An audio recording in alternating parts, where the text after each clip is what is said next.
नमस्कार दोस्तों, मैं सुनील कुमार आरपी कोचिंग में आपका स्वागत करता हूं। इस दैनिक करंट अफेयर्स क्लास में हम द हिंदू और पीआईबी के महत्वपूर्ण समाचारों का परीक्षा उपयोगी विश्लेषण करेंगे। यदि आप किसी भी प्रतियोगी परीक्षा की तैयारी कर रहे हैं तो यह क्लास आपके लिए बेहद महत्वपूर्ण है। तो आइए शुरू करते हैं आज के करंट अफेयर। आज की पहली खबर है, केंद्रीय चिड़ियाघर प्राधिकरण CZA की 46वीं बैठक। CZA सेंट्रल जू अथॉरिटी, स्थापना इसकी 1992 में। अधिनियम वन्य जीव अधिनियम 1972, इसी के तहत इसकी स्थापना हुई।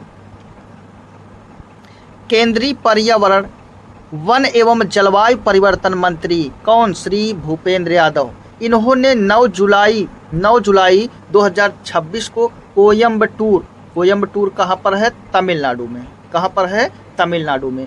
इसको याद रखना, दक्षिण भारत का मानचेस्टर भी कहते हैं। यहीं पर केंद्रीय चिड़ियाघर प्राधिकरण CZA सेंट्रल जू अथॉरिटी की 46वीं बैठक की अध्यक्षता की। बैठक का उद्देश्य चिड़ियाघरों के संरक्षण, आधुनिकीकरण और वैज्ञानिक प्रबंधन को सुदृढ़ करना था। बैठक में चिड़ियाघरों के आधुनिकीकरण, नई प्राणी सुविधाओं, आगंतुक शिक्षा, वैज्ञानिक योजना, संरक्षण प्रजनन, वन्य जीव स्वास्थ्य प्रबंधन, राष्ट्रीय वन्य जीव स्वास्थ्य नीति, पशु बायो बैंक तथा CITES सूचीबद्ध प्रजातियों के संरक्षण पर चर्चा की गई। किसकी? CITES convention on international trade in endangered species. देश के चिड़ियाघरों में संरक्षण प्रबंधन कार्यक्रमों को मजबूत करने के लिए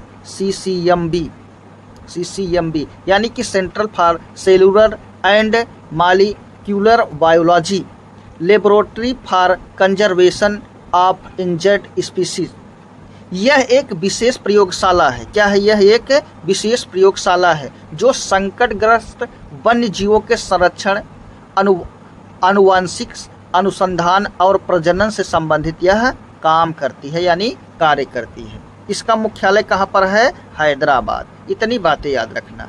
इसके द्वारा बायो बैंक नेटवर्क विकसित करने के प्रस्ताव तथा CSR कॉर्पोरेट सोशल रिस्पॉन्सिबिलिटी, निधियों के बेहतर उपयोग पर क्या किया गया है? यहाँ पर विचार। बैठक के दौरान केंद्रीय चिड़ियाघर प्राधिकरण यानी कि सेंट्रल जू अथॉरिटी के न्यूज लेटर का विमोचन किया गया, जिसमें संरक्षण, प्रजनन, वन्य जीव स्वास्थ्य, वैज्ञानिक प्रबंधन और क्षमता निर्माण की प्रमुख उपलब्धियों को प्रदर्शित किया गया। केंद्रीय चिड़ियाघर प्राधिकरण की 46वीं बैठक का उद्देश्य भारतीय चिड़ियाघरों का क्या करना? संरक्षण, अनुसंधान, शिक्षा और वैज्ञानिक वन्य जीव प्रबंधन के आधुनिक एवं प्रभावी केंद्रों के रूप में इसको विकसित करना है। आज की अगली खबर है, समृद्ध ग्राम कार्यक्रम WSIS अवार्ड 2026।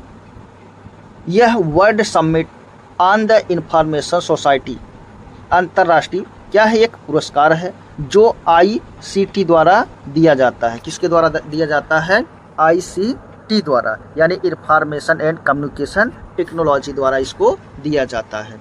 दूरसंचार विभाग DOT, डिपार्टमेंट ऑफ टेलीकम्युनिकेशन, समृद्ध ग्राम भारत नेट आधारित एकीकृत भौतिक डिजिटल सेवा वितरण मॉडल परियोजना को WSIS world summit on the information society award 2026 में action line C6 enable environment श्रेणी का वैश्विक विजेता घोषित किया गया। यह पुरस्कार जिनेवा में आयोजित WSIS फोरम 2026 के दौरान इसको प्रदान किया गया। इस पहल का उद्देश्य क्या है? भारत नेट के माध्यम से ग्रामीण क्षेत्रों में स्वास्थ्य, शिक्षा, कृषि, वित्तीय समावेशन, कौशल विकास, ई-गवर्नेंस और डिजिटल सेवाओं को एक ही स्थान पर उपलब्ध कराकर समावेशी डिजिटल ग्रामीण विकास को यहाँ पर बढ़ावा देना है। समृद्धि केंद्र के माध्यम से टेलीमेडिसिन मतलब एक ही स्थान पर मतलब दूर दूर स्थान पर, कहीं पर डॉक्टर, यहाँ दूर पर डॉक्टर बैठे हैं किसी स्थान पर और दूर कहीं मरीज बैठा है, तो इंटरनेट के माध्यम से वहाँ पर क्या करना, उपचार, निदान आदि परामर्श यहाँ पर देने की बात है। इसी को क्या कहते हैं, telemedicine. Health ATM, PM Jan Aushadhi, smart class, AR और वीआर। एआर मतलब अपॉइंटमेंट रियलिटी और वीआर मतलब वर्चुअल रियलिटी आधारित कौशल प्रशिक्षण, आईओटी इंटरनेट ऑफ थिंग्स आधारित मृदा प्रशिक्षण, ड्रोन कृषि सेवाएं, CSC, FTTH fibre to the home. इसमें क्या है, ऑप्टिकल फाइबर सीधे घर तक क्या किया जाता है, पहुंचाया जाता है। पीएम वाणी यानी प्रधानमंत्री wifi access network interface, banking correspondent तथा सीसीटीवी आधारित ग्राम निगरानी जैसी सुविधाएं उपलब्ध है, इसमें कराई जाएंगी। पुरस्कार का महत्व क्या है, WSIS पुरस्कार का आयोजन अंतर्राष्ट्रीय दूरसंचार संघ ITU इंटरनेट टेलीकम्युनिकेशन यूनिट के नेतृत्व में किया जाता है।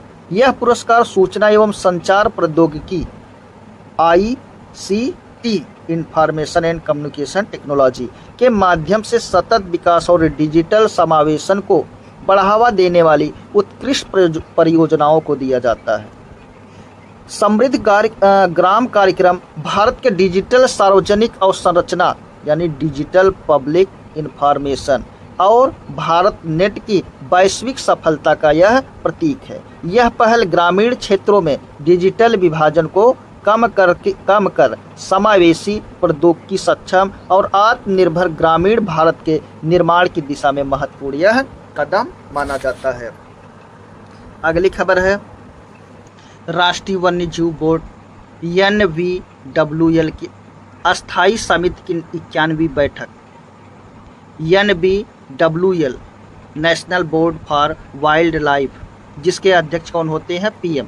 तो यहाँ पर देखते हैं, केंद्रीय पर्यावरण, वन एवं जलवायु परिवर्तन मंत्री श्री भूपेंद्र यादव ने 9 जुलाई 2026 को कोयम्बटूर मतलब तमिलनाडु में राष्ट्रीय वन्यजीव बोर्ड NVWL की अस्थायी समिति की 91वीं बैठक की अध्यक्षता की। बैठक का उद्देश्य वन्य जीव संरक्षण, महत्वपूर्ण आवासों यानी कि किसकी बात हो रही है, हैबिटेट्स यानी प्राकृतिक आवास, इसकी क्या करना है, सुरक्षा तथा सतत विकास से जुड़े पहलों की समीक्षा करना था। बैठक में राइनो DNA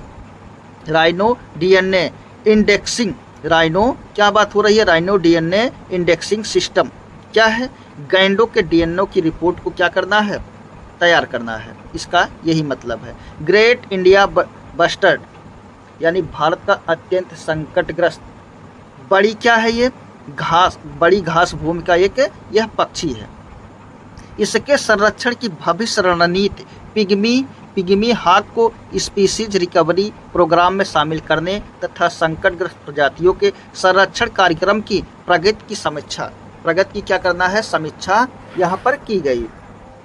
समिति ने वन्य जीव संरक्षण अधिनियम 1972 के तहत 118 से अधिक विकास एवं रक्षा अवसंरचना परियोजनाओं का पारिस्थितिक प्रभाव के आधार पर मूल्यांकन किया। साथ ही वन्य जीव संरक्षण में पारंपरिक ज्ञान, वैज्ञानिक अनुसंधान, तकनीकी एवं समाज शास्त्रीय अध्ययनों को नीति निर्माण में शामिल करने पर इसमें बल दिया गया।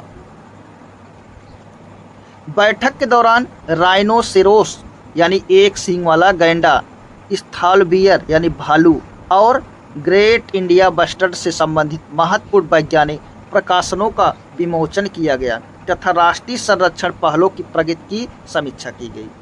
राष्ट्रीय वन्यजीव बोर्ड की 91वीं बैठक का मुख्य उद्देश्य वन्य जीव संरक्षण विकास परियोजनाओं के बीच संतुलन स्थापित करते हुए वैज्ञानिक समाधान आधारित एवं सतत विकास को क्या करना है, बढ़ावा देना है।